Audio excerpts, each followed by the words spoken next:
Alright guys, back for another video. We've got the IP address set up. If you click join, you can click join and host. It doesn't do anything, so let's get that started. So first thing we want to do is let's go to the lobby here and we will add a script to this. I'm going to save this script in the scripts folder and I'm going to call it lobby and I'll hit open and create. For my title, this is my online series, so I'm going to put online, and then I'm going to put this as my lobby scene. Alright. Okay, so here in the lobby, we want to wire these buttons. I've showed you guys before how to wire a button by clicking on the button and then over here on this side clicking on node and then going to signals and wiring the pressed signal. We're going to do this all through code. We're going to make a function for our button and then we are going to wire it all through code. We're not going to use a signal through the user interface. We're going to use it all code. All right, so here we go. First off, let's make a function. We're going to call this function join button pressed. And when we press the join button, I just want to print something out, and I'm going to say join button pressed. All right, so if I call this function, all it's going to do is say join button pressed. Now, the button that I want to activate this is the join button right there. So I'm going to say on ready var join button on ready var join button is equal to get node. And the node that we're trying to get is over here on the side. It says join. So I'm going to let the computer fill it in for me. Margin container, menu button, join. I can press tab and it'll fill that in.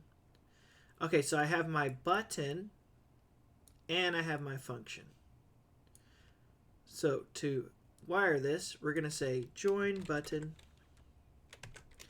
dot connect, and we want to connect a certain signal. Here's a list of all the signals it has. You can tell by that little signal icon over there on the side. So we want to connect the pressed signal, and I'm going to connect it to this script, which is to itself.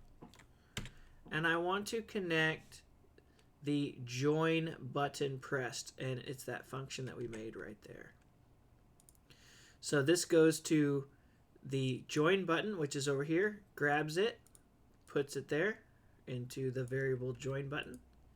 Then we go to the join button and we run the function or method connect, and we want to connect the pressed signal to ourself, and we want to connect it to the join button pressed. Here's the function. So now when we run this, if you click join, it says join button pressed. Perfect. All right, now let's connect the next one here. So we'll say on ready var host button.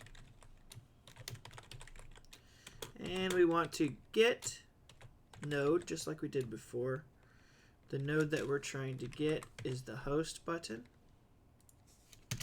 And we can type this out, but when we get to here, I guess let's go ahead and do it. Let's say host button dot connect, and we still want to connect the pressed signal, so I'm going to go down to pressed.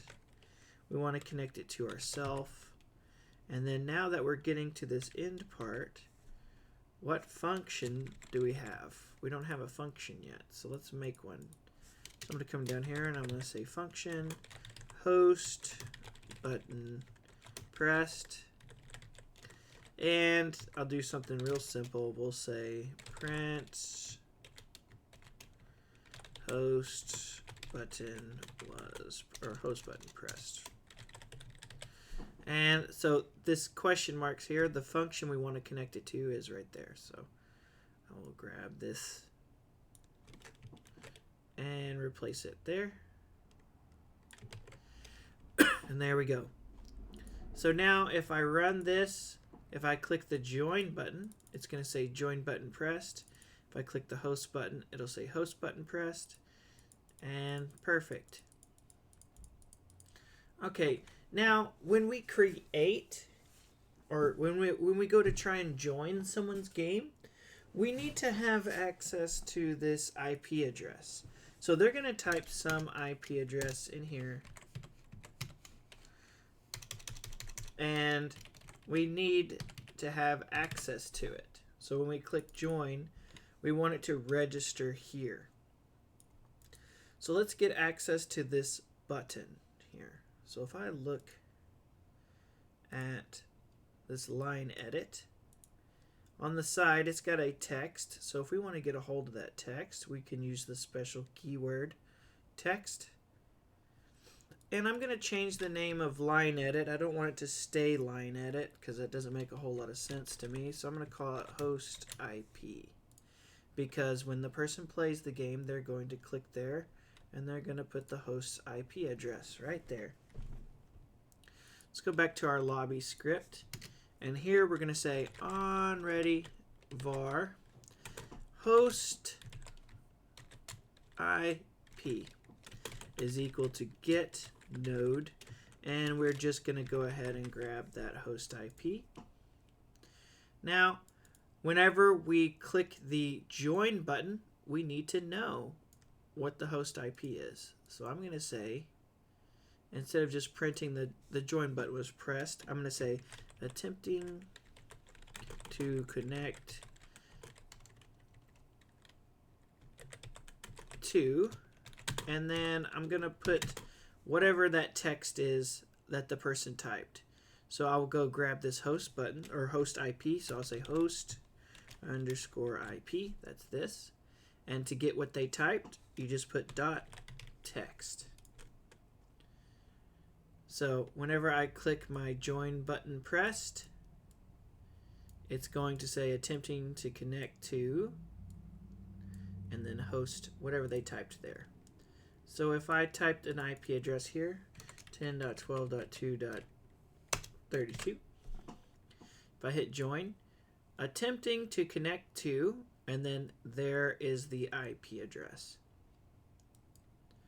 All right, that's perfect. All right, that's where we're going to end this video. I'll catch you guys in the next one. See you later.